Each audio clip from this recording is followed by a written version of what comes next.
Backstage with Mothership on Solid Rock Radio begins now. Hear the best in new music, artist interviews, stories from the road, and more. You are now backstage, and here's your host, Mothership. Hey, everybody. When Matt Sassano contacted me about new music, I had to give him a little time to tell us all about it. You're going to be the first to hear the title of one of the two releases coming soon. Matt Sassano. What you up to? Anything fun? Not a lot happening, but today I got spotted at Walmart. Someone said Mothership, and I turned around, and it's someone who's been following me for 10 years. It's the first time, really, outside of a festival or concert that someone recognized me. Have you been spotted out in public before? It happened to me before, but then, there's always that unfortunate part of it where, whenever that does happen, it's on days that I, just rolled out of bed, didn't it's always oh, are you Matt Sassano? And I'll, run around. I'll be like, no. Maybe I'm Matt Sassano, and maybe I'm not. Yeah, that's awesome. Crazy how much online stuff, can reach people. What the heck? I've had it happen a few times, and like I said, it's always at times when it's okay, I should have probably freshened up and made myself presentable. You contacted me and told me you were up to something, so we got to know what it is. We're doing just 2 new singles, right? So when I was going into recording these 2 new songs, me and Josiah kind of had one vision in mind, and what we wanted was for these 2 new songs to be different and offer something fresh to the listener, but also kind of make it feel like the 2 new songs picked up where the last In Defiance EP left off. So I'm really excited, working in conjunction with Mary Nickel, that you know quite well, and Rockfest. And I think the first single that we are going to be doing, I have not broke this on any program, but the title of it is called Fuel. So I'm really excited about this particular song. How do these 2 songs relate to the other music you've released? Is it related to your EP in any way? Just kind of like a separate project, but what we wanted to do was we wanted to kind of create themes and things within these songs that kind of left off. So there's Fuel is the first song, and then there's another song called Happy Family.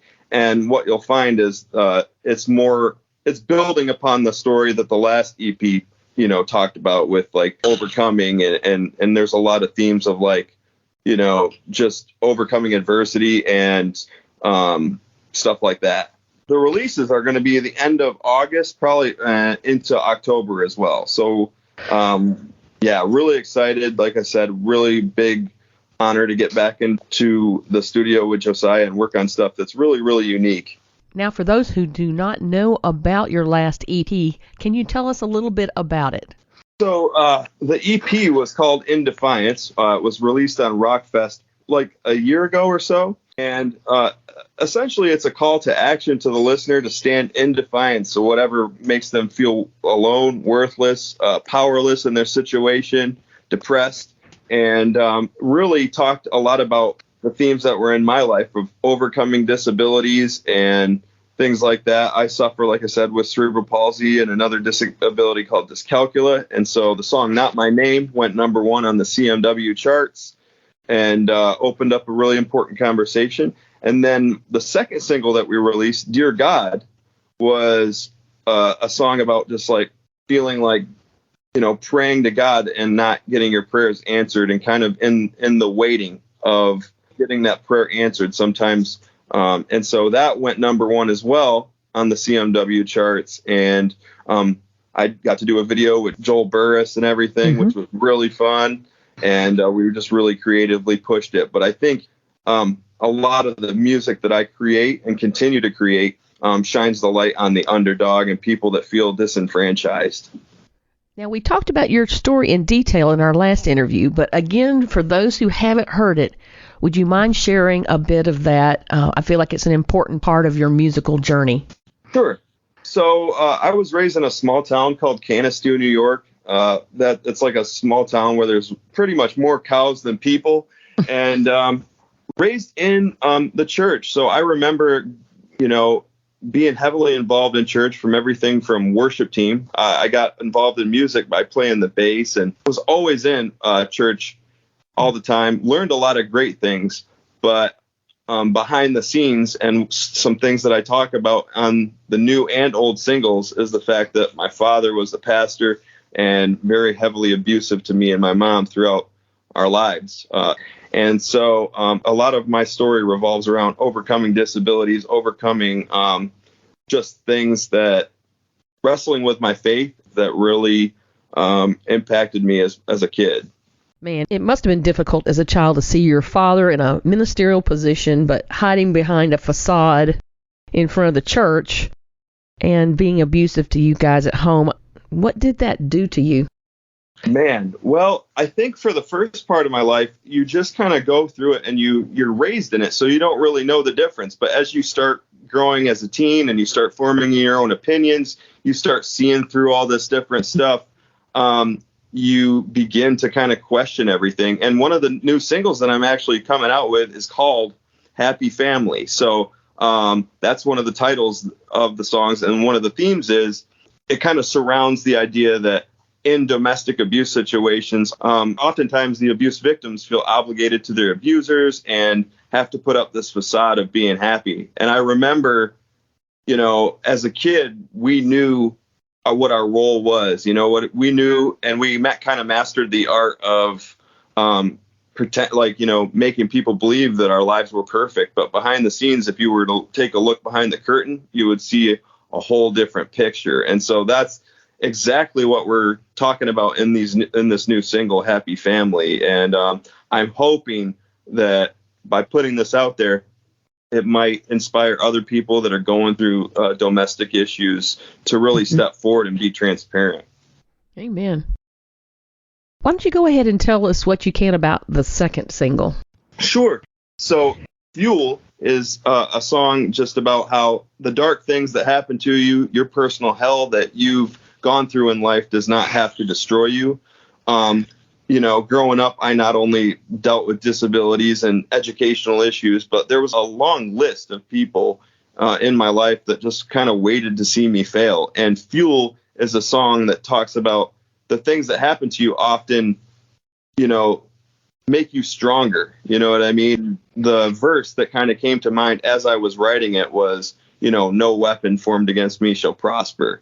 And, I just want to speak to those people who are going through a dark time right now. Hopefully it makes them stronger and just continues to help them along the way in their journey. When In Defiance came out, it seems like it was a turning point of sorts in your music ministry. Do you agree with that? Yeah, absolutely. So I started music years ago. And I was in a small town called Canisteo, like I was saying, and I started a variety of different bands. The first band that I ever started was called Transparent, and we had one big breakthrough. We were featured by Fluke on a NASCAR video game, and that was a big thing for us. But about a year or two into it, we ended up disbanding, and it ended up that we moved to Tennessee, my family and I, and then throughout a series of events, I figured through all the hardships that I had gone through that it was just an appropriate time to start a solo project. That when we got involved with Josiah and all that kind of stuff from Disciple, and he's really taken me under his wing. And then he was the guy that kind of talked to Joe Rojas about me. And then, through a series of events there, they took me on tour, and I've been a part of the Rockfest family ever since, which has been really cool. What's been the highlight of your journey so far? Man, I think just getting to know people that I grew up listening to, you know what I mean? I came into this as not only just a music maker, but a fan. So to see people behind the scenes like Joe Rojas that I used to sit and watch music videos of, or, see Josiah that I used to kind of, I always admired Disciple all the time. So it's just a surreal feeling. Because if there was one thing that, people repeatedly told me is I'd never amount to anything, that I'd never do anything, that they would always kind of set the parameters because of my disabilities, because of things that I've gone through. I came from this small, obscure town.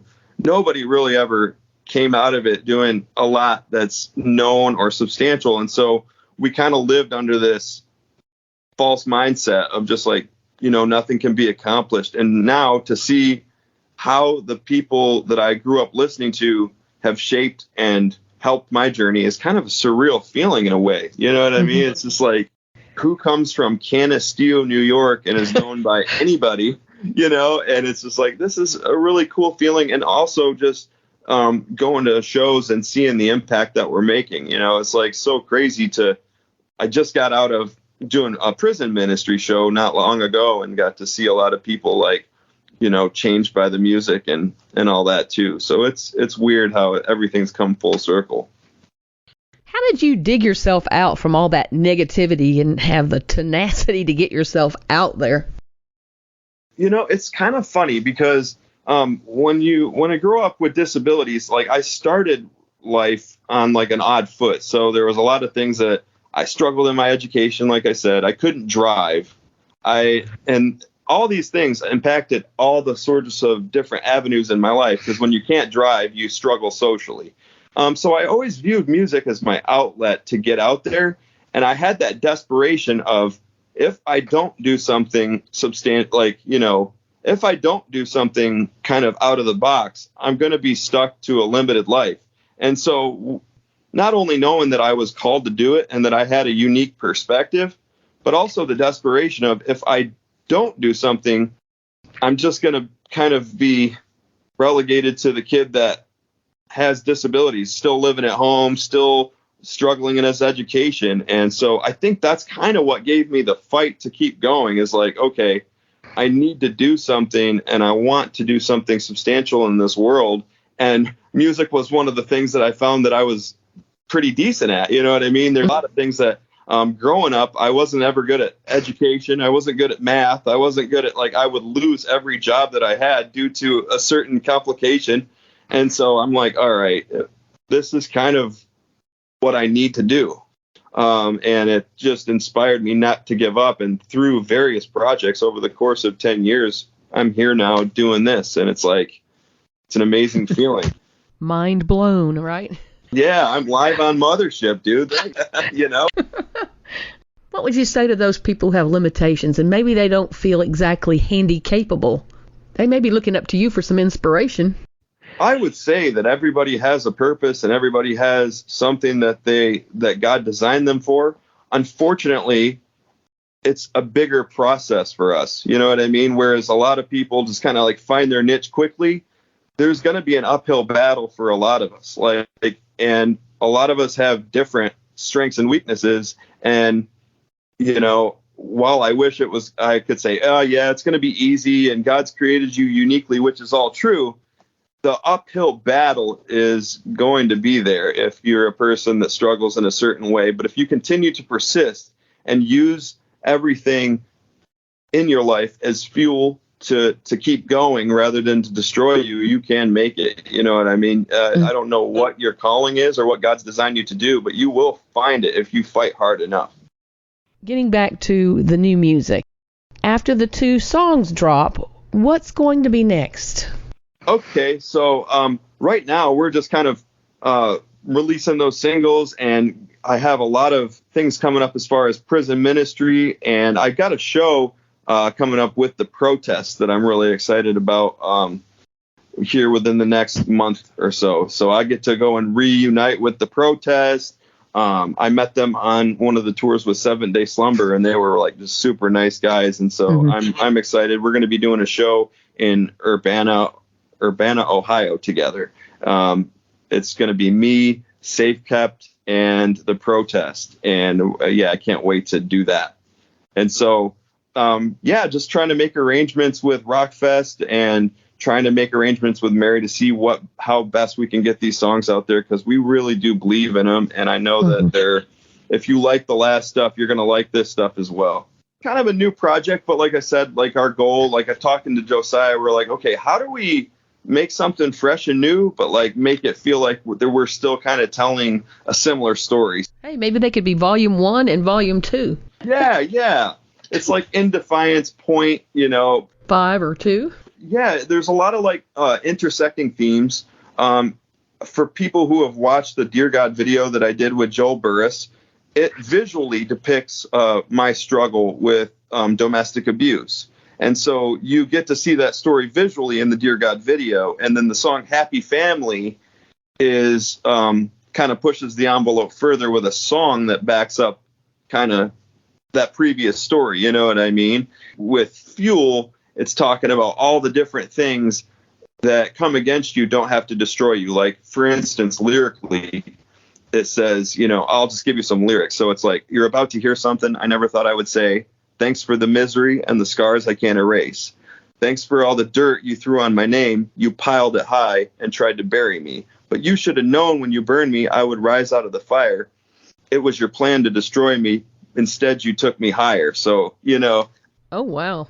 Yeah, that relates to everything. I mean, there was a long list of people, like I said, that on my way up and in my darkest would always try to kick me while I was down.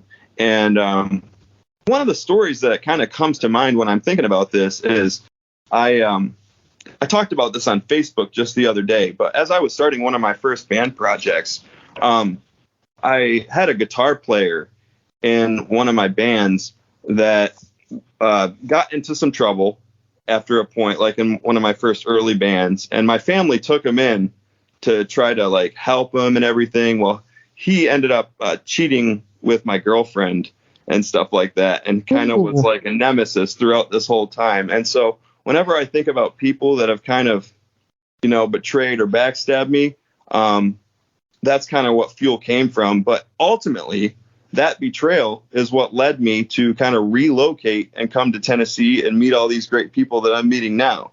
So without that, without that betrayal and losing that girlfriend and losing that friend and having my first band project crumble, I don't think I'd be where I am today. So oftentimes we look at things and we're like, man, I'm in this situation. And at the time I was like, I don't know how I'm going to make it out of this. This is really awful.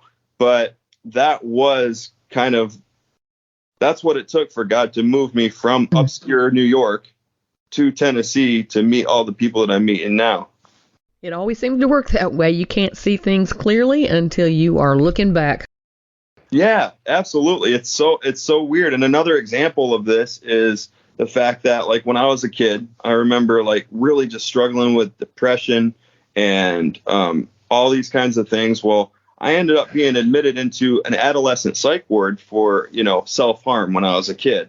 And being in that environment just really changed my outlook. Like, I got to see so many different people that were going through mental health issues and all that kind of stuff. And so years later, I was really shocked after that experience, and just, that lonely experience that it was, is I actually went to the adult psych ward and got hired on as a mental health aide. So the experience that I had, feeling lonely and having nobody come visit me and being trapped in that psych ward environment really inspired me to, like, when I got things turned around, to like want to help those very same people. So oftentimes, like I said, the bad things that happen to us are the very fuel that makes us into who we are today. Like, I remember your story, and you were talking about how, like, out of a very bad situation, you became Mothership.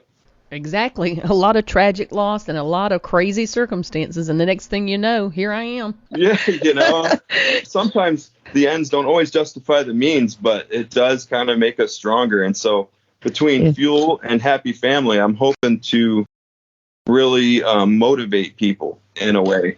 So. Yeah. Amen. Well, I want you to tell me about another post I saw on Facebook about you going back to that same home church that your family served in. Oh, I did.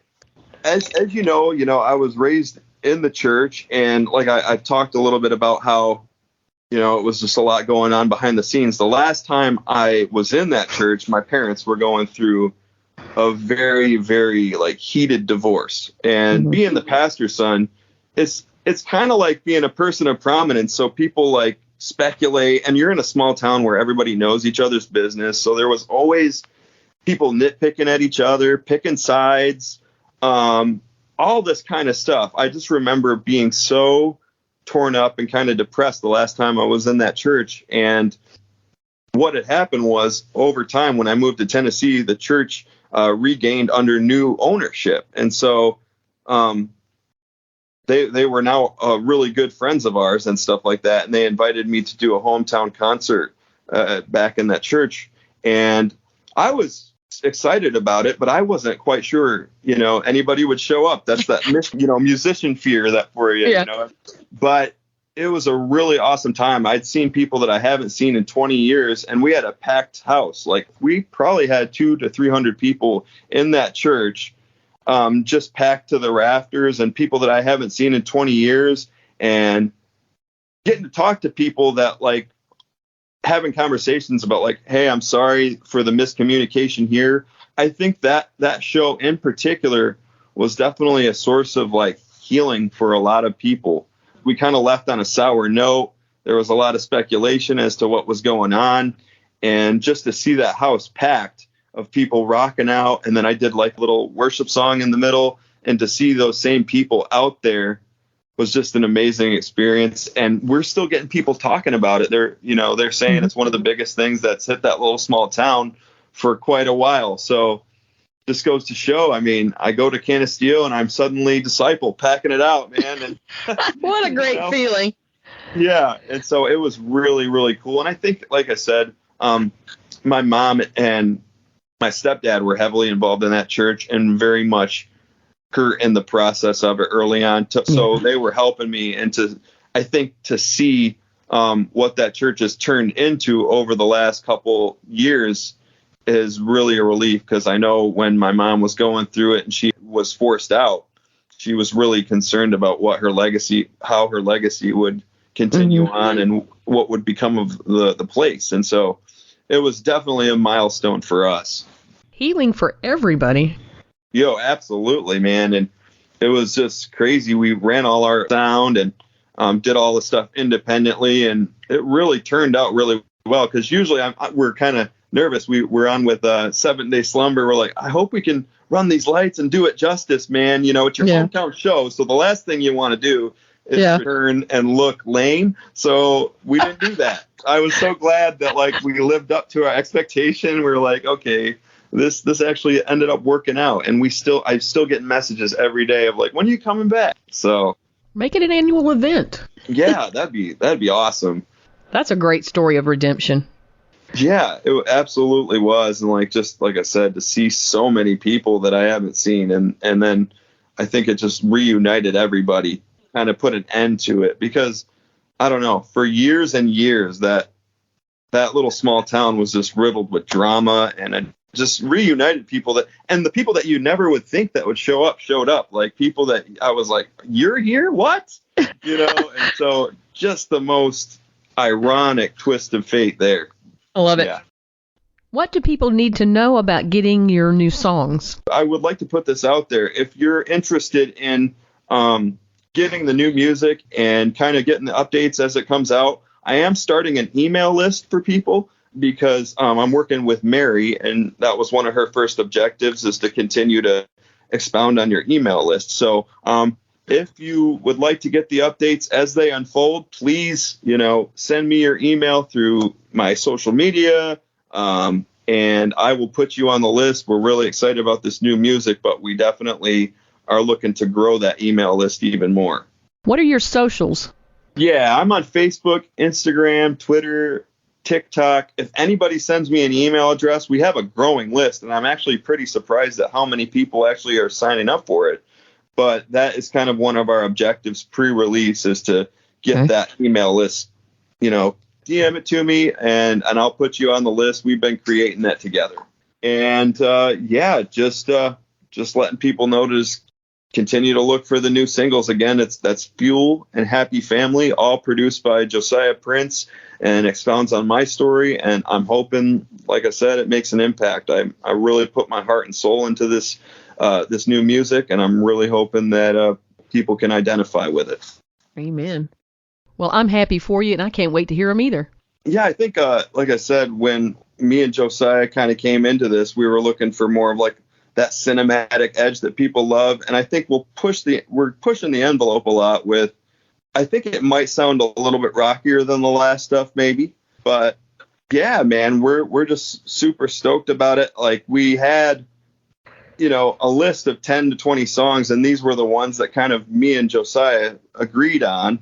And so I think, like I said, they're going to be really hard hitting. We're looking to get some lyric videos out there and stuff like that. But I think if you really like the last stuff, you're going to like this stuff. It kind of hits on the similar themes, but it kind of grows the story.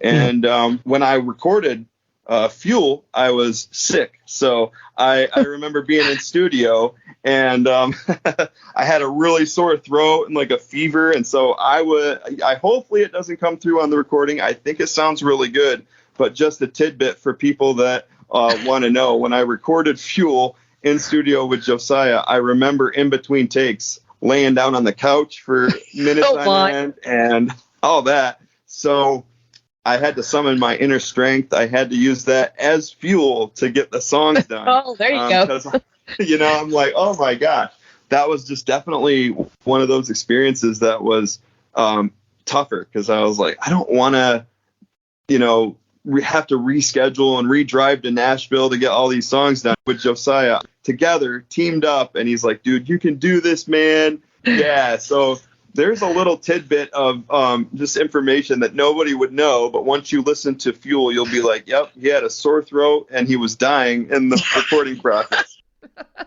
Sick as a dog. Yeah, I went directly to the hospital after that. No, you didn't. Really? Yeah, I went to the ER directly after recording Fuel because I was just feeling really under the weather, getting dizzy in between takes. But that's how the pros do it. I tell you what, that's dedication. Hopefully when people hear it, it was worth all of that. Well, Matt, I'm going to let you go, and I hope to see you soon out there somewhere on the road. Yeah, we'll be keeping you updated, and I got you on Facebook, so if anything comes up in your area, I'll definitely be the first to let you know. Okay, don't forget that Solid Rock Radio wants those songs as soon as they're released. I'm working on them, getting mixed and mastered, and I'll send them as soon as I can. If anybody else, wants any more information, go to my website, mattsassano.com. Thanks for having me on again, Cindy. Glad to have you back on, and we'll talk to you later. Bye-bye now. Bye. Thank you for listening. Stay tuned for more great music, and check out my blog page on the Solid Rock Radio website for my guests' social media links. If you've missed any of my past interviews, you can find them uploaded to podcast.solidrockradio.org. Have a wonderful week, and let's be kind to one another.